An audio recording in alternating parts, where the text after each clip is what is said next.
Selamat pagi Bapak Ibu dan Saudara yang dikasihi Tuhan, selamat hari Minggu, selamat berjumpa kembali. Baik, hari ini kita akan belajar teks firman Tuhan yang diberikan oleh Pak Gembala kepada saya untuk kita bisa renungkan pada hari ini. Kita buka Matius pasal yang ke-7 ayat yang pertama sampai yang ke-5.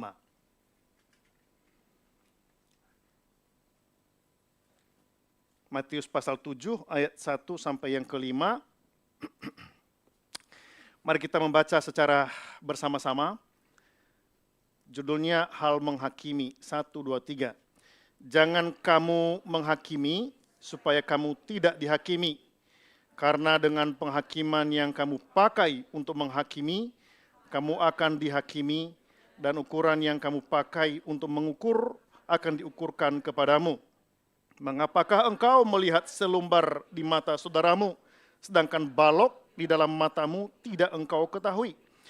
Bagaimanakah engkau dapat berkata kepada saudaramu, biarlah aku mengeluarkan selumbar itu dari matamu, padahal ada balok di dalam matamu?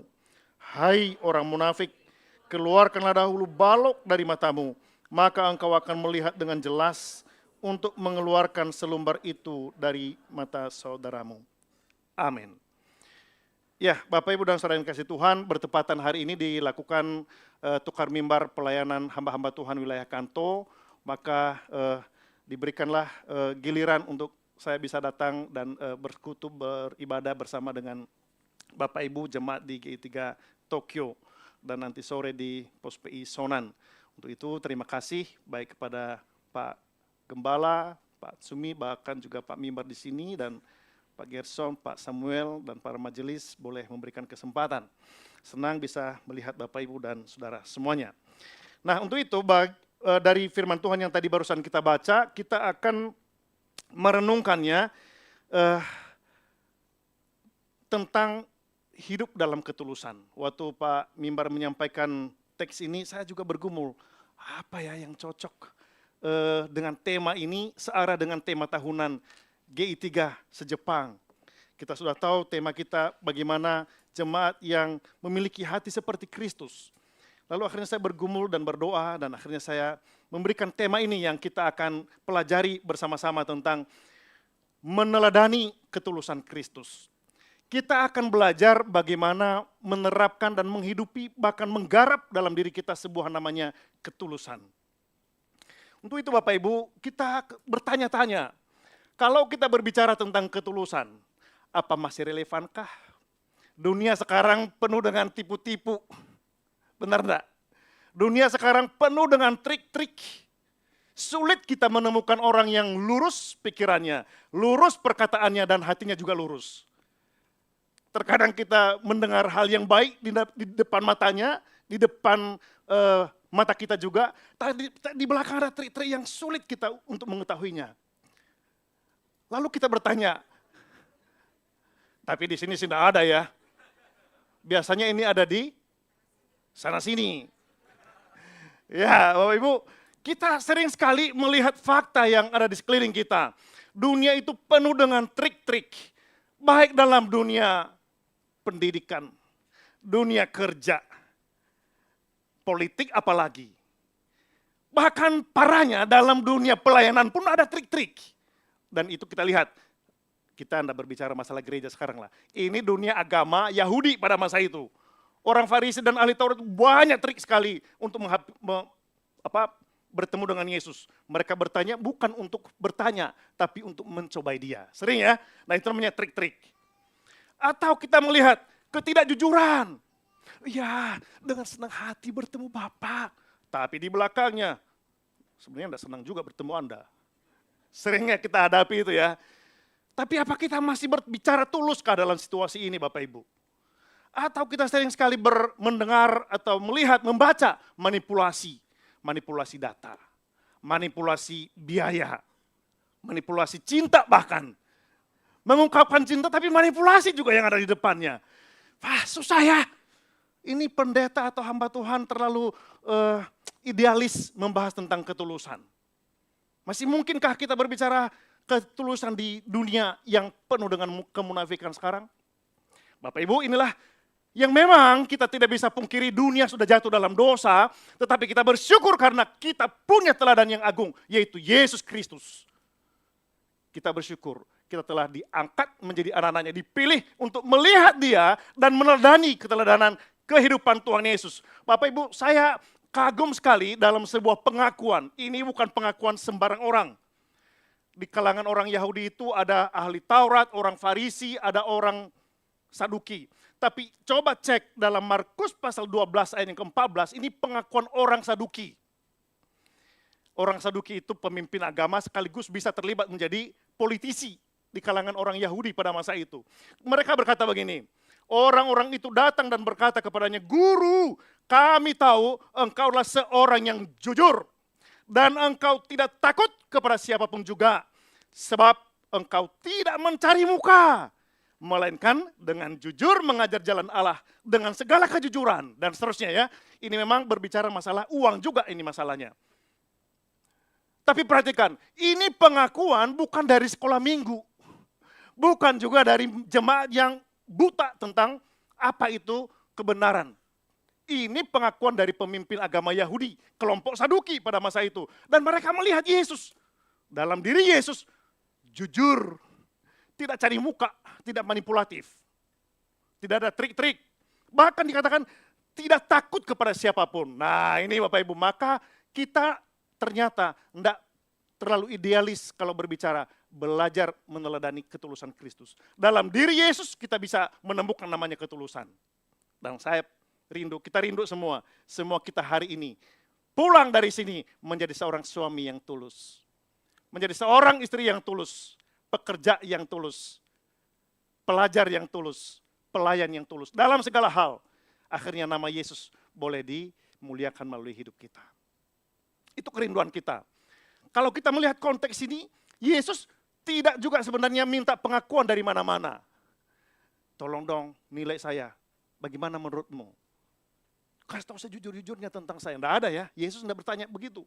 Tetapi inilah sebuah pengakuan karena sebuah fakta yang memang mereka lihat dalam kehidupan Tuhan Yesus. Maka mari kita belajar meneladani ketulusan Kristus.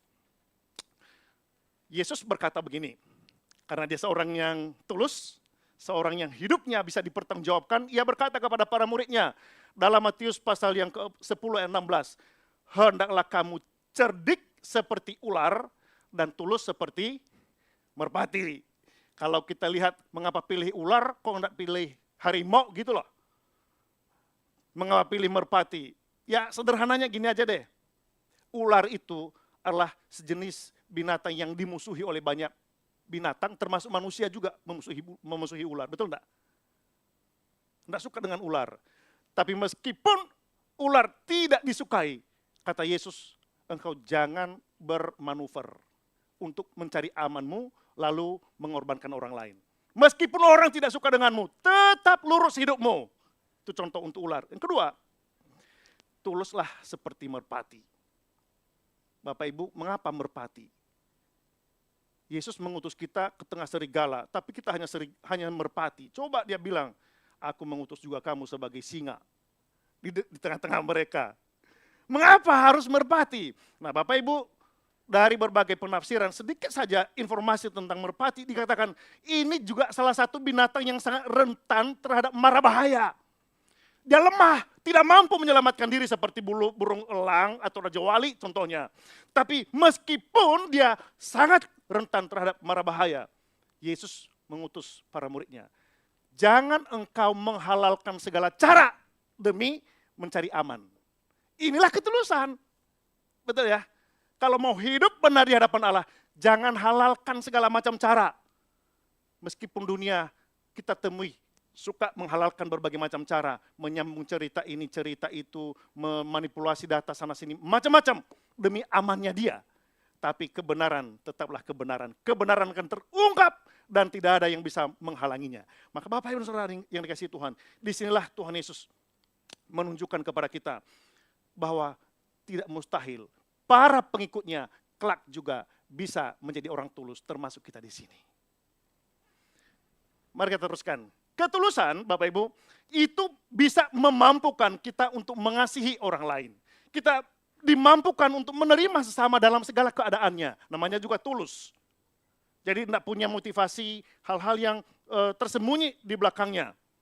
Karena itu, ini berbicara di dalam hati. Dan dalam kekristenan itu sangat penting, sangat utama kita perjuangkan bukan apa yang dilihat oleh mata manusia, melainkan etika motivasi kita. Maka disitulah teruji motivasi ketulusan kita. Karena yang menguji dan menilai hati kita bukan manusia, bukan juga orang-orang dekat kita apalagi, melainkan Tuhan. Itulah sebabnya pada hari ini ketika kita berbicara masalah ketulusan ini, kita dipanggil oleh Tuhan. Bagaimana supaya kita menunjukkan ketulusan itu benar-benar teruji di mata Tuhan dan bukan sesuatu yang dibuat-buat.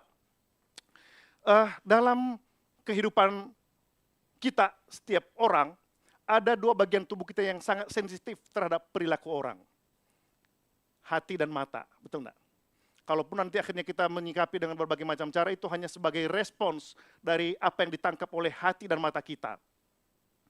Memang makanya hati-hatilah dengan hati dan hati-hatilah juga dengan mata kita.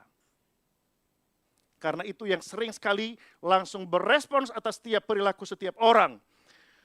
Karena itu Bapak Ibu dan Saudara, ada yang mengatakan bahwa memperbaiki kesalahan orang lain itu merupakan operasi yang sangat sulit. Mengubah orang tidak bisa kita sebenarnya. Suami tidak mampu mengubah istri. Cuma berjuang terus. Selalu mengatur, menentukan hukum begini ya. Pagi, siang begini. Lama-lama istrinya yang stres, bukan mengubah justru. Karena suami begitu menekan, harus begini, harus begitu. Lama-lama istri pun jadi seperti boneka. Akhirnya stres dia pulang, keluar dia dari rumah. Karena begitu ditekan oleh peraturan yang tadinya dianggap oleh suami paling cocok untuk mengubah masa lalu dan kehidupan istri saya. Salah, tidak mampu Bapak Ibu. Sebaliknya juga, istri begitu ketat untuk memproteksi bagaimana jam, detik demi detik kehidupan suami. Papa sudah di mana? Pulang kerja jam berapa? Naik kereta jam berapa? Lalu terus dicek setiap hari, lama-lama stres juga itu suami. Bingung dia. Ini kita ini sebenarnya sedang membangun sebuah kepercayaan atau sebenarnya sedang kita hidup dalam penjara. Bebas tapi terpenjara. Karena apa? Kita berusaha mengubah orang dengan cara yang salah. Nah, bagaimana kita bisa melihat ketulusan dalam diri seseorang ini?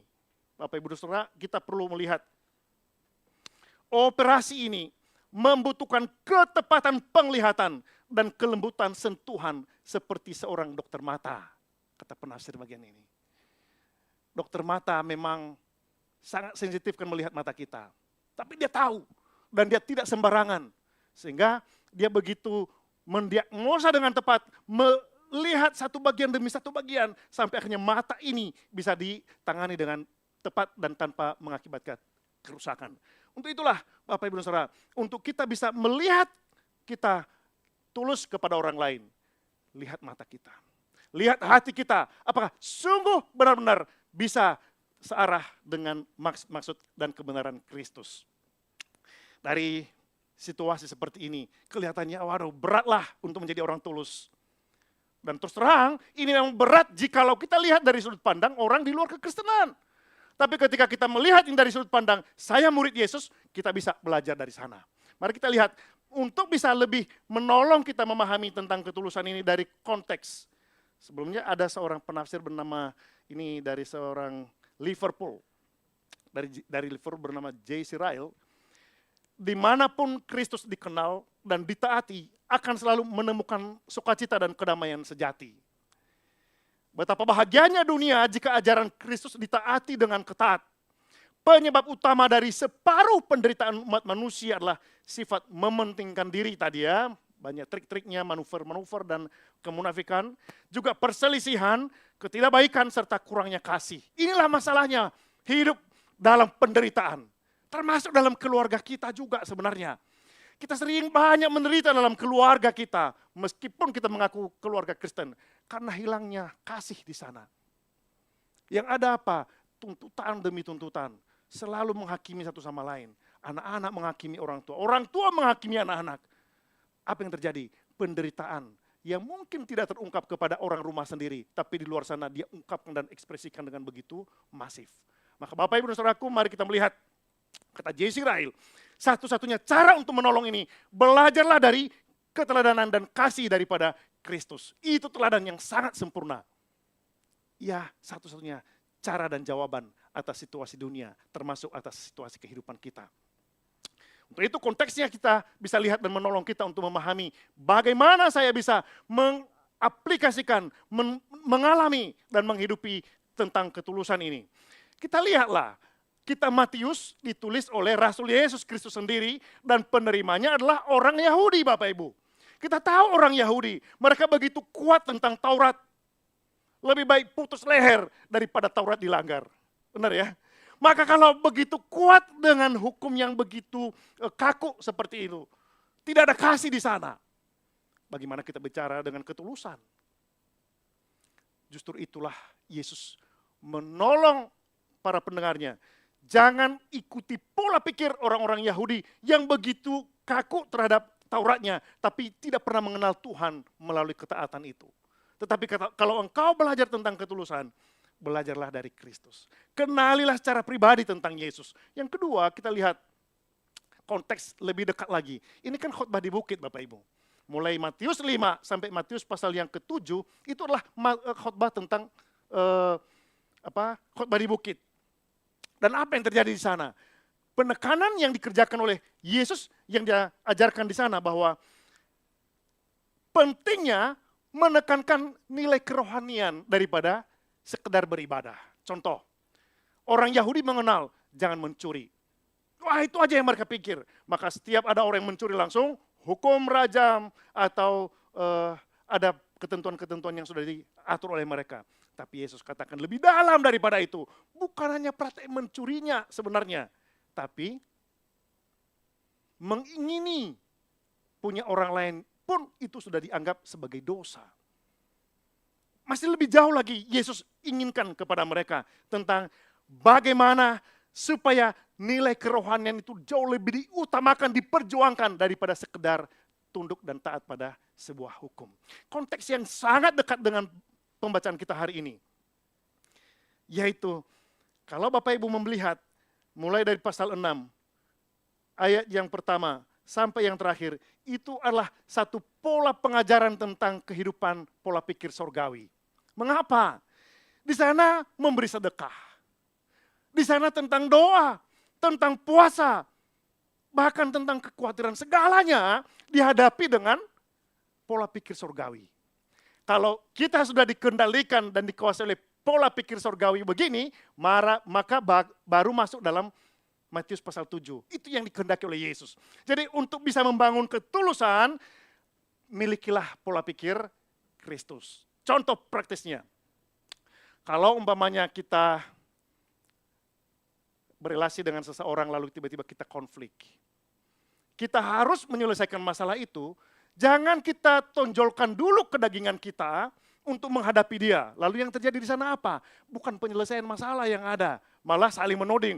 Saya kan udah bilang gini, faktanya gini-gini, rekam lagi kan. Ini rekamannya. Ya, kita cari tahu seluruh kebenaran itu, dan akhirnya yang satu jadi kalah, kita menang. Puas kan? Tidak cukup sampai di situ kata Tuhan Yesus. Ketika engkau menyelesaikan masalah itu, awalilah dengan doa, pola pikir surgawi. Makanya Bapak Ibu dan Saudara, ada orang yang bertanya begini, bagaimana mungkin ketulusan itu bisa menjadi sebuah gaya hidup? Bisa, asalkan dalam segala aspek kehidupan kita, pola pikir surgawi itu menjadi titik awal dari seluruh perilaku kita. Seorang penafsir mengatakan begini, doa harus menjadi kekuatan terdepan kita. Doa itu harus menjadi kekuatan terdepan kita Bapak Ibu. Bagaimana kita jemaat G3 Tokyo? Doa masih kekuatan terdepan kita? Atau kita pikir, hendaklah, biarlah itu tugas para hamba Tuhan, majelis, aktivis pelayan saja. Biarlah doa itu mereka kerjakan, saya hanya sekedar ibadah. Kalau kita membangun ketulusan, doa harus menjadi kekuatan terdepan kita. Kita perlu melakukan tindakan terbaik dalam segala aspek kehidupan, tetapi harus diawali dengan kekuatan doa. Contohnya dia bilang berkata begini, jikalau engkau sakit, minumlah obat. Tetapi langkah terdepan dalam meminum obat adalah berdoa. Atau berbicaralah dengan orang yang menjengkelkanmu. Tetapi langkah terdepan untuk berbicara dengannya adalah berdoa. Itulah yang diajarkan oleh Yesus sebelum masuk dalam pasal 7 ini. Mulai dari konteks Matius, konteks khotbah di bukit, sampai konteks sangat dekatnya, yaitu pola pikir surgawi. Barulah kita berbicara, iya ya, selama ini saya cenderung membenarkan diri. Saya selalu menuding dan meremehkan orang lain. Karena apa? Yang nonjol adalah kedagingan saya. Dan tidak pernah memberi ruang Roh Kudus memimpin pola pikir saya. Tidak pernah mendoakan dia. Tidak pernah menjangkau dia dengan penuh kasih. Soalnya kan memberi dengan sedekah itu kan pola pikir surgawi dong. Berdoa juga demikian. Kalau bukan pola pikir surgawi, lalu dengan cara apa semua kita lakukan itu? Makanya kita belajar supaya Yesus boleh menjadi contoh dan teladan dalam ketulusan. Mari kita lihat dari sudut pandang konteks ini. Baru kita mengerti, oh iya ya, ternyata bisa. Makanya Yesus katakan, carilah dahulu kerajaan Allah.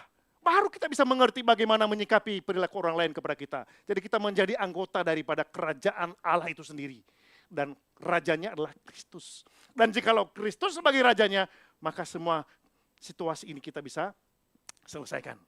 Makanya Bapak Ibu dan Saudara, meneladani ketulusan Kristus. Hanya dua saja kita lihat. Kita perlu tulus kepada diri sendiri dan tulus kepada orang lain. Selesai. Cuma kita perlu belajar bagaimana layer-layernya, lapisan yang kita perlu dalami dari pernyataan-pernyataan Yesus ini. Pertama, tulus terhadap diri sendiri. Bapak Ibu dan Saudaraku, seluruh penilaian kita terhadap sesama terbuka di hadapan Tuhan. Maka kebutaan terhadap kesalahan sendiri wajib dihindarkan. Kira-kira begitu ya. Mengapa kita perlu melihat hal ini? Kata menghakimi dalam ayat 1 itu memang juga benar-benar dalam istilah aslinya adalah menghakimi atau mengambil keputusan untuk menyatakan sesuatu itu benar. Itulah kata menghakimi yang dipakai di sana dan beberapa ayat yang menjadi referensinya. Oleh sebab itu kita belajar bahwa supaya kita tidak melakukan kekerasan verbal kepada orang lain, melalui kata-kata kita, melalui pemikiran kita, menghakimi orang lain, teruslah melihat diri sendiri terlebih dahulu. Yesus melarang para pengikutnya untuk menghakimi, mencela orang lain dengan menganggap saya paling benar, orang lain tidak pernah benar, dan saya harus selalu menjadi patokan atau standar dalam kehidupan orang siapapun. Jangan menghakimi sesamamu sebelum kamu berada dalam situasinya. Menurut Hillel, seorang penafsir bagian ini pada mula-mulanya. Artinya bahwa dalam perilaku sehari-hari, Yesus ingin supaya para pengikutnya itu jangan cepat-cepat menyimpulkan segala hal tentang orang lain sebelum kita lihat situasinya mengapa. Situasinya di sana dia begitu sulit bergerak. Pagi ini kami tadi beberapa hari ini sudah sepakat, sampai tadi malam selesai kami berdoa, saya kesini bersama dengan kedua anak kami. Lalu pagi-pagi bangun, satu ngaku, aduh, nggak bisa pergi. Kenapa? Saya pusing, saya batuk. Waduh, bagaimana ini? Anak sakit, tapi harus pergi ke Tokyo juga. Nggak ada lagi yang perhatikan di rumah gitu. Kami berdoa, lalu saya katakan begini, mengapa? Ya saya coba menggali bagaimana, ya ternyata memang perjalanan maraton dari Indonesia itu cukup melelahkan bagi dia. Lalu disambung dengan ujian pada hari Jumat Sabtu kemarin bikin dia pusing. Ya akhirnya saya coba oke lah, enggak apa-apa, kita berdoa ya supaya Tuhan tolong gitu. Nah artinya coba kalau mamanya saya enggak mendengar apa alasan-alasannya, wah udah janji, kenapa enggak pergi? Kamu malas ya? Salah dong saya ya. Jadi orang tua kita perlu masuk dalam dunia anak kita mengapa. Atau mungkin Bapak Ibu dan Saudara ada satu komunikasi yang sering sekali menimbulkan ketegangan. Coba dulu dengar, oh hari ini maaf saya tidak sempat menampilkan. Sebenarnya dalam bahasa Mandarin waktu sempat ikut pelajaran di saat kemarin ditampilkan bagaimana praktek mendengarkan itu sangat penting dalam kanji Mandarinnya. Jadi salah satu makna dari mendengarlah mengutamakan pembicara itu di hadapan kita. Ada satu garis di sana ditunjukkan bahwa mendengarkan berarti menaruh perhatian ke sana. Sehingga apa yang dia sampaikan, kita tidak salah menangkap maknanya, tidak salah menangkap ekspresinya. Sehingga kalau kita berbicara, mendengarkan orang lain, kita perlu belajar untuk menaruh apa sih sebenarnya yang sedang dialami dengan penjelasan itu. Kasih fokus ke sana. Nah, yang Yesus katakan di sana adalah bahwa janganlah engkau menghakimi supaya kamu tidak dihakimi. Karena apa? Kecenderungan orang-orang Yahudi, orang Farisi, ahli Taurat, melihat orang tidak memberi persembahan, oh langsung dihakimi. Oh, kamu harus masuk neraka. Kamu tidak layak disebut umat Allah. Mereka tidak mengerti, ada apa kamu tidak memberi persembahan. Atau orang terlambat masuk dalam bait Allah, melanggar, harus dirajam. Mereka tidak pernah mengetahui mengapa Yesus harus mengajar mereka dengan keras.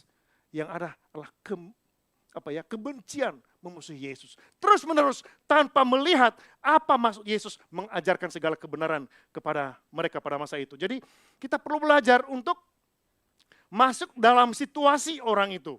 Sedangkan menurut budaya Romawi dan Yunani pada masa itu mengatakan begini, seseorang harus menyelesaikan masalahnya dahulu baru mengoreksi kesalahan orang lain. Itu sudah berkembang di kalangan orang Romawi dan Yunani pada masa itu. Jadi kalau mamanya kita cenderung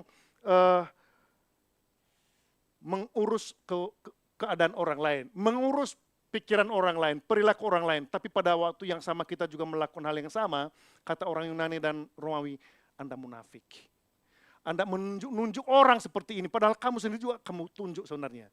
Oleh sebab itu Bapak Ibu Saudara, kita perlu belajar bahwa jangan cenderung hanya melihat pada kesalahan orang lain tanpa melihat pada diri sendiri terlebih dahulu. Pertanyaannya, mengapa Yesus menekankan untuk kita tidak boleh menghakimi? Itu ya. Mengapa Yesus menolong kita, mengarahkan kita, janganlah suka menghakimi orang lain. Ini menarik penjelasan dari orang-orang yang melihat bagian ini Bapak Ibu. Mengatakan pertama, mudah dan biasa bagi seseorang menjadi dokter bagi orang lain daripada bagi diri sendiri. Benar enggak? Saya juga termasuk. Wah, saya rasanya kalau menasihati orang lain berjam-jam juga enggak apa-apa. Padahal semua yang saya bicarakan juga ada dalam diri saya sebenarnya. Untung aja jemaat itu enggak bilang, tapi Bapak kan juga melakukannya. Ya bersyukurlah kami punya jemaat seperti Bapak Ibu ini baik-baik. Dulu pernah saya cerita, menghadapi orang jatuh cinta.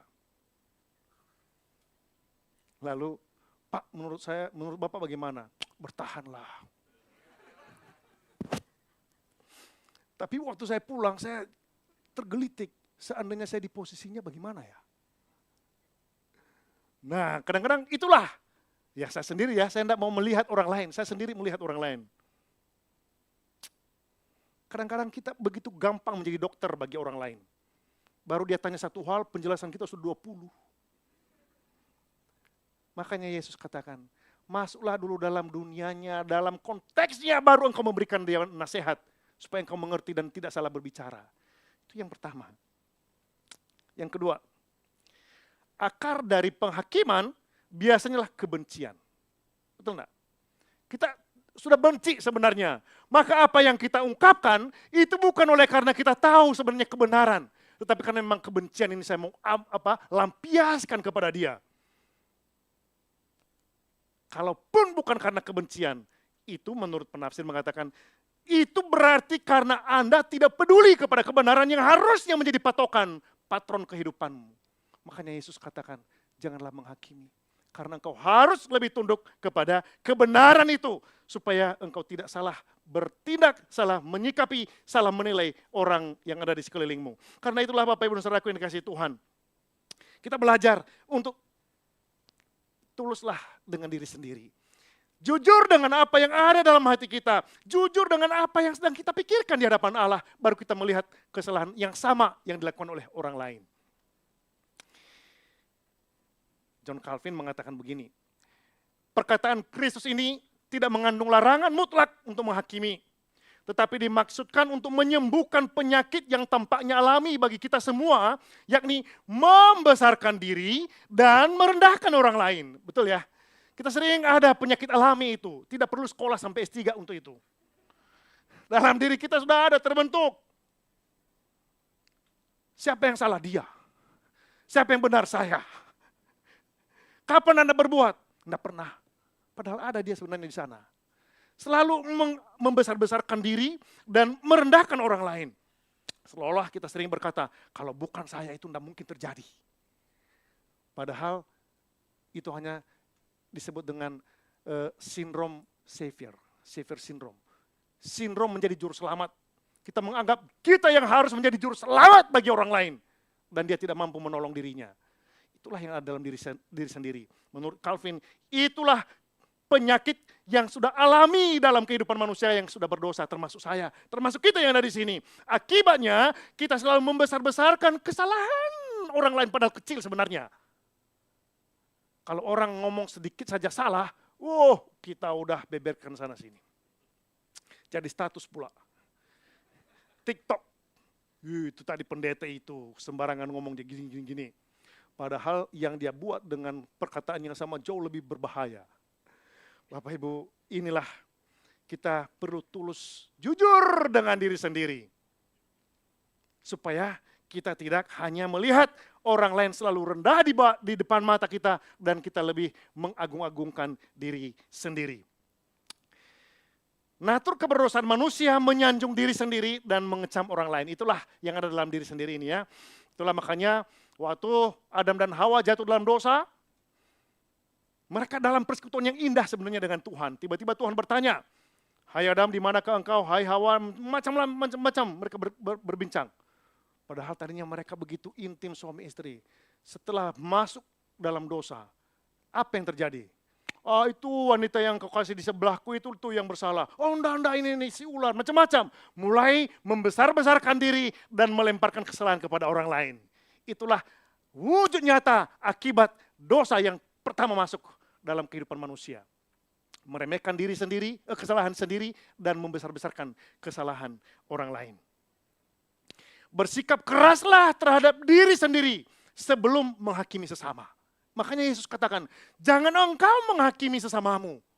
Engkau hakimilah dirimu terlebih dahulu. Tuluslah terhadap dirimu sendiri sebelum engkau menyorot secara jelas kesalahan orang lain itu.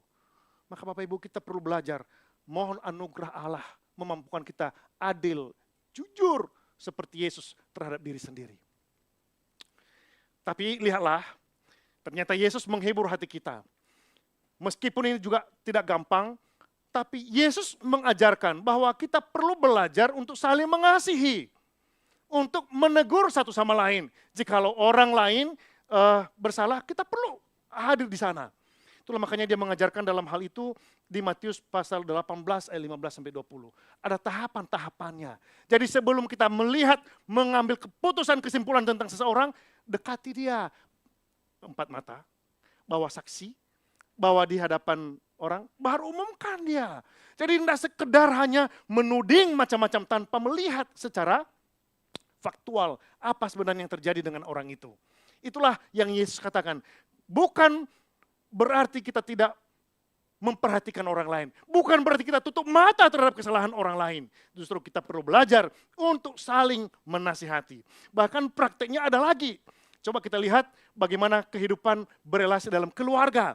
Abraham dengan keponakannya Lot bertengkar Bapak Ibu. Apakah Abraham langsung mengerahkan tentaranya untuk menghabisi Lot? Tidak. Kalau Bapak Ibu membaca bagaimana kerendahan hati orang beriman seperti Abraham. Dia berkata, janganlah kita bertengkar, kita ini kerabat. Jikalau engkau ke kanan, biarlah aku ke kiri. Jikalau engkau ke kiri, biarlah aku ke kanan. Mengalah ya. Seolah-olah kalau kita berkata saya mengalah, saya kalah. Oh enggak. Waktu Lot melihat, pamanku berbesar hati banget ya. Dia suruh saya pilih mana yang baik untuk saya. Saya pilihlah yang paling indah menurut yang dia anggap paling banyak menghasilkan. Tapi coba perhatikan Bapak Ibu. Di dalam Kejadian pasal yang ke-13 itu, justru apa yang dilihat oleh Lot tidak seperti yang diberkati oleh Tuhan. Maka kalau menjadi orang yang tulus seperti Abraham, itu tidak kehilangan berkat. Amin. Jadilah orang tulus. Dan Tuhan akan melihat orang yang tulus, memberkatinya dengan hikmatnya, dan membela mereka sampai habis. Dan akhirnya kita akan menang seperti Abraham. Ketiga, contoh yang sering kita baca, tadi juga kita baca Mazmurnya, Mazmur 51 itu kejujuran Daud atas kesalahannya dalam 2 Samuel 12 ayat ke-9. Bapak Ibu, Daud itu seorang prajurit yang paling top di zamannya. Seorang raja yang paling terkenal dan tidak terkalahkan, maka orang Israel berjaya. Sampai setelah dia mati pun, diagung-agungkan seperti Raja Daud, seperti raja kami yang paling top itu gitu ya. Tapi di balik kehebatan Raja Daud, ada sesuatu manuver, ada trik-trik, ada kemunafikan yang dia simpan Bapak Ibu. Siapa yang tahu itu? Hanya Tuhan, benar Pak Ari. Hanya Tuhan. Sekalipun kita tampil sebagai pemimpin yang paling top, ditakuti oleh bangsa-bangsa sekelilingnya, tapi hati Daud terbuka di hadapan Tuhan. Maka akhirnya Tuhan mengutus Nabi Nathan. Dan apa yang terjadi? Nabi Nathan tidak juga masa bodoh. Biar aja lah urusan dia itu. Dia kan raja. Saya ini hanya berurusan untuk warga masyarakat Israel. Saya tidak mau urus Raja Daud. Enggak. Dan ketika dosanya disebutkan, diungkapkan, Bapak Ibu, Daud juga jujur ya. Itulah bedanya antara Daud dengan Saul. Waktu Daud ditegur, dia jujur, dia terbuka. Sedangkan kalau Saul menuding, bukan saya. Rakyat itu tidak sabaran, macam-macam membela diri. Nah, itulah yang kita lihat bahwa Alkitab memberikan contoh bagaimana kita menyelesaikan situasi kesalahan orang lain. Bukan untuk menghakiminya, tapi dengan rendah hati di dalam pikiran surgawi menyelesaikan satu bagian demi satu bagian masalah ini. Karena itulah Bapak Ibu dan Saudara yang dikasihi Tuhan, dia berkata, ukuran yang kamu pakai untuk mengukur akan diukurkan kepadamu. Allah menghakimi mereka yang telah melanggar hak-haknya dan menginjak-injak keadilan kasih. Allah tidak pernah kompromi. Itulah Allah yang kita percaya. Ia juga mengatakan bahwa setiap kata-kata pahit yang telah kita ucapkan tentang sesama akan menjadi ukuran penghakiman bagi kita suatu hari kelak. Maka sebelum kita menghakimi, tuluslah dengan diri sendiri. Dan Tuhan menolong kita untuk kita bisa melihat orang lain. Bukan untuk meremehkannya, bukan untuk merendahkannya, tetapi untuk bisa menolong dia kembali kepada jalan Allah. Itu yang pertama. Yang terakhir Bapak Ibu, tulus melihat kesalahan orang lain. Kalau tadi sudah melihat diri sendiri dengan tulus, yakinlah melihat orang lain pun pasti tulus. Tapi kalau kita dengan diri sendiri aja tidak pernah mampu mengendalikannya, jangan harap kita bisa jadi juru selamat bagi orang lain. Tidak mungkin. Oleh sebab itu, dengan kita menjadi anggota kerajaan Allah, kita bisa mohon anugerah Allah untuk diri sendiri dan juga untuk orang lain. Pada zaman Yesus, orang Farisi dan ahli Taurat lebih suka jadi hakim daripada menjadi, tanda petik ya, saya lupa memasukkan tanda petik, dokter bagi kesalahan sesamanya. Artinya mereka tidak pernah berpikir kalau ada orang salah bagaimana membawa dia kembali kepada jalan Tuhan. Mereka tidak pernah berpikir begitu. Yang ada kalau orang sudah salah, udah pinggirkan dia, singkirkan dia. Tidak pernah mereka memberikan ruang waktu bertobat. Waktu kedua, kesempatan kedua bagi seorang yang bersalah. Semuanya harus dihukum, bahkan dibunuh kalau bisa. Karena itulah tuntutan Taurat mereka pada masa itu. Maka bagian ini Bapak Ibu, Yesus tidak mengutuk profesi sebagai hakim. Yesus tidak berbicara masalah lembaga kehakimannya, bukan itu yang diurus oleh Yesus di sini. Karena itulah lembaga yang sah untuk menegakkan keadilan. Kita berharaplah di Indonesia lembaga kehakiman menjadi lembaga yang benar-benar menjunjung tinggi keadilan. Makanya kalau ada yang sudah selesai di bidang hukum di sini, pulanglah menjadi orang-orang yang menegakkan keadilan di negara kita. Begitu ya. Penekanan Kristus di sini adalah kebiasaan membentuk penghakiman pribadi dengan tergesa-gesa, dengan kasar, dan tanpa memahami konteks perilaku tersebut. Nah ini, makanya kita baru bisa memahami apa yang dimaksudkan oleh Tuhan Yesus dalam teks ini. Karena itu dalam ayat yang ketiga dia berkata, mengapakah engkau melihat selumbar di mata saudaramu, sedangkan balok di dalam matamu tidak engkau ketahui. Wah, ini saya coba permudah saja, selumbar versus balok. Selumbar Bapak Ibu sebenarnya itu hanya sebagai serpihan kecil dari ranting atau dari kayu atau dari jerami gitulah. Kecil sekali. Tetapi kalau masuk mata memang juga mengganggu. Benar? Ya. Meskipun mengganggu kadang-kadang kita kalau kucek-kucek atau kita taruh air bisa juga lepas ya. Tapi meskipun kecil itu pasti mengganggu ya. Tetapi kalau kita lihat balok, memang itu secara kiasannya balok kayu yang biasa dipakai untuk menjadi papan, untuk menghubungkan balok satu dengan balok ini, dikasihlah papan di sini. Bahkan dalam rumah-rumah kuno dulu itu bisa dipakai sebagai dinding. Nah, kata Yesus, yang kecil tadi kan bisa masuk ke dalam mata ya.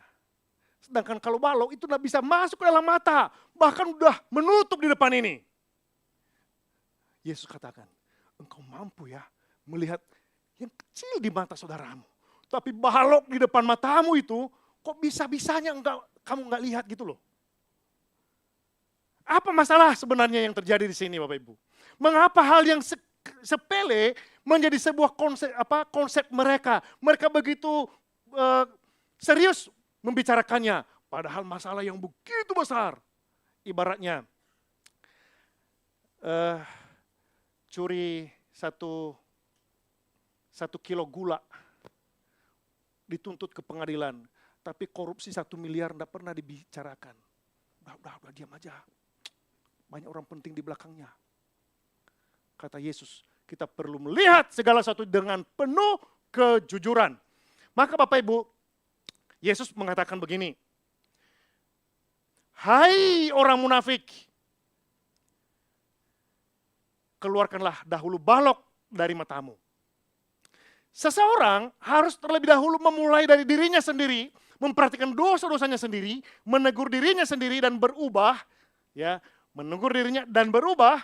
Lalu lakukanlah tugasmu untuk menjadi saudara bagi sesamamu. Nah, ternyata menolong orang lain itu adalah satu panggilan Bapak Ibu. Menjadi dokter dalam tanda petik untuk kesalahan orang lain itu satu panggilan di hadapan Tuhan. Maka mari kita mengerjakan panggilan ini. Tulus karena memang kita sendiri sudah beres dengan Tuhan. Tapi kalau kita belum pernah berpikir untuk menyelesaikan persoalan pribadi kita dengan Tuhan, tiba-tiba kita menjadi seorang penolong bagi orang lain, kita tidak pernah mengerjakan dengan tulus apa yang menjadi bagian dan tugas kita. Jangan kita menyembunyikan kesalahan kita yang besar, lalu kita begitu jeli melihat kesalahan kecil pada orang lain. Itu yang dimaksudkan oleh Tuhan Yesus dalam bagian ini.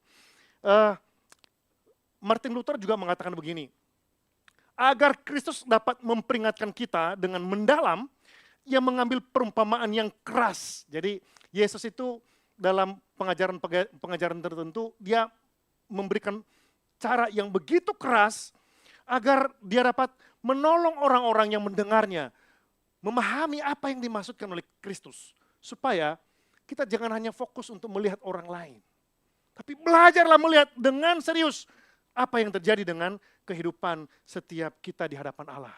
Jadi Yesus mau supaya kita beres dengan diri kita sendiri, supaya kelak kita pun juga tidak dihakimi oleh Tuhan. Karena itu Bapak Ibu Saudara, kesimpulannya bagi kita, supaya kita bisa belajar tulus seperti yang diinginkan oleh Tuhan Yesus. Kalahkanlah musuh terbesar kita, yaitu kompromi pada kesalahan sendiri, tetapi kritis melihat kesalahan orang lain.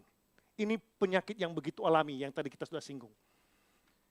Mari kita lihat hari ini, jangan-jangan penyebab masalah yang besar di antara kita dengan orang rumah kita, orang kerja kita, orang gereja kita adalah karena kita sudah mengkompromikan kesalahan. Dan kita begitu jeli, kritis, bahkan menyimpan titik, koma pembicaraannya. Padahal itu sebenarnya bisa diselesaikan. Mari dengan rendah hati, kita menolong diri sendiri dan kita menolong orang lain karena kita sudah beres dengan Tuhan. Yang kedua, Tuhan itu adil, maka Ia akan membela orang tulus dan menghukum orang munafik. Makanya Dia berkata dalam ayat yang kelima, hai orang munafik, keluarkanlah dahulu balok dari matamu, maka engkau akan melihat dengan jelas untuk mengeluarkan selumbar itu dari mata saudara. Jadi dibalik ya. Jadi kalau balok ini udah diangkat, baru kita bisa melihat selumbar. Sebelumnya di sini balok. Kita lihat selumbar di sana. Nggak bisa. Makanya kalau kita sudah mengurus balok ini, baru kita bisa jeli melihat apa yang menjadi panggilan kita menolong orang lain di sekeliling kita. Yang Tuhan percayakan, mungkin anak kita, mungkin orang tua kita, mungkin sahabat kita, mungkin teman kerja kita bisa menolong mereka. Keluar dari kesalahan itu. Yang terakhir, teladanilah Kristus yang tetap menyatakan ketulusan meskipun ia dihina dan ditolak. Kebenaran tetaplah kebenaran. Kebenaran tidak dapat dibeli, tapi kebenaran akan muncul seperti permata. Dan itulah yang akhirnya menjadi kekuatan kita, harta dan kemuliaan kita bagi anak-anak Tuhan. Maka marilah dengan belajar dari firman Tuhan yang diajarkan oleh Kristus hari ini, belajarlah dari ketulusan Kristus. Itulah yang menjadi langkah, itu yang menjadi kehidupan praktis kita, dan itulah yang menjadi kehendak Tuhan agar kita bisa saling menolong satu sama lain. Tidak melihat sebagai kita yang benar, orang lain selalu salah. Yang kita lihat, biarlah Kristus yang adalah teladan kita, menolong kita untuk menjadi benar, dan akhirnya kebenaran itu bisa menolong orang lain di sekeliling kita. Amin. Mari kita berdoa.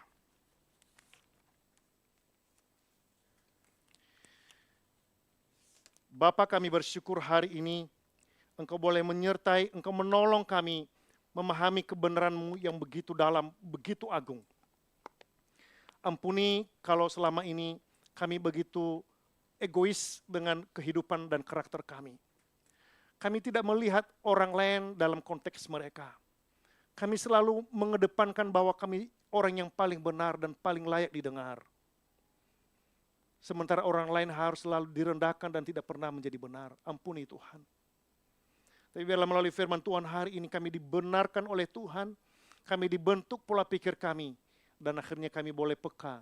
Kami tahu tugas kami tahu panggilan kami. Dan akhirnya kami boleh tunjukkan itu secara bertanggung jawab di hadapan orang. Kami boleh belajar dari keteladanan karakter Kristus. Pribadi yang tulus, yang jujur, yang tidak mencari muka. Dan juga berani. Oleh karena memang dalam dirinya, dia tidak pernah mencari pengakuan dari manapun. Tuhan tolonglah kami. Biarlah firman Tuhan memimpin dan memampukan kami menjalani hari sepanjang minggu berjalan ini. Dalam rumah tangga, dalam pekerjaan, dalam studi kami, dalam pelayanan kami, dalam pergaulan kami dimanapun. Sertailah ya Tuhan, pakai kami menjadi alat-Mu bagi kemuliaan-Mu. Kami berdoa kepada Tuhan untuk jemaat-Mu di GI3 Tokyo. Mari memberkati hamba-hamba Tuhan, pimpin dengan kasih-Mu, baik Pak Sumi dan Ibu, Pak Mimbar dan Ibu, Pak Gerson dan juga Pak Samuel. Pakai mereka Tuhan dengan hikmat dan karunia dari Tuhan untuk boleh menjadi alat-Mu menyatakan kebenaran-Mu, menggembalakan umat-Mu untuk semakin mengalami Engkau dan kebenaran-Mu dalam kehidupan. Demikian juga para majelis harian, majelis lengkap, urapilah, berikan karunia dan kesehatian untuk mengkoordinir setiap pelayanan, bahkan seluruh pelayan dan aktivis dalam gereja ini. Tuhan sertailah jemaat-Mu, pimpin untuk boleh semakin berkobar-kobar hati, meneladani Yesus, hidup melayani Tuhan sepenuh hati, bukan untuk satu motivasi yang tidak murni. Tuhan memberkati juga jemaat-Mu yang sakit, Tuhan pulihkan mereka, baik Bapak Agustinus Chandra, Ibu Ellen, Bapak Stephen Senarno, masing-masing mereka Tuhan, Engkau tilik dan Engkau nyatakan kuasa-Mu, sembuhkanlah. Melalui penanganan medis, melalui obat-obatan, makan, minum, dan istirahat yang dikonsumsi. Dijalankan Tuhan memberkati. Demikian juga ibu-ibu yang sedang mengandung, baik Ibu Desi, Ibu Iga, Tuhan pimpinlah. Baik dalam kandungan, Tuhan lindungi, jauhkan dari gangguan dan sakit penyakit. Sertailah pelayanan gereja GI3 seluruh Jepang. Biarlah ibadah, biarlah pelayanan hari ini membawa jemaat-Mu semakin mengalami Engkau, memuliakan Engkau. Bahkan para misionaris di ladang misi, Tuhan pakai mereka sertai dalam pelayanan. Demikian juga buat gereja-gereja Tuhan, baik di Jepang, di Indonesia, dimanapun Tuhan, yang pada hari ini beribadah mengagungkan Allah Tritunggal, Tuhan pakai menyertai mereka dan mengagungkan nama Tuhan. Sertailah kesaksian mereka dan meneguhkan iman mereka. Berkati juga pencarian gedung gereja di gereja kami GI3 Tokyo, Biarlah Engkau sertai majelis hamba Tuhan dan para panitia yang sedang bekerja. Cukupkanlah dana yang sedang dibutuhkan Tuhan. Kami percaya pada waktunya Engkau akan menyatakan semua ini. Kami berdoa untuk Indonesia dalam segala persiapan untuk peralihan kepemimpinan, demikian juga untuk perbaikan ekonomi, kehidupan politik, persiapan untuk pilkada. Tuhan pimpinlah. Akhirnya Indonesia bisa jaya, bisa dibangunkan dalam kesejahteraannya. Seluruh rakyat bisa menikmati makna daripada pemerintahan ini. Demikian juga di Jepang, perekonomian, kepemimpinan juga.